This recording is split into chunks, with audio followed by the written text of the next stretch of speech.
Hi everyone, today we'll talk about how to fix or how to solve 8 ball pull still open.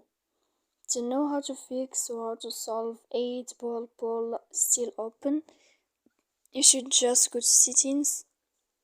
Then in this page you will enter to apps, default apps, app settings. When you will find this window here, you will click 8 ball pull. Then in this list of app info you will enter to first stop.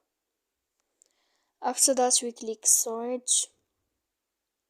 Then in this page you will enter to clear cache, and in the end you can turn off your phone.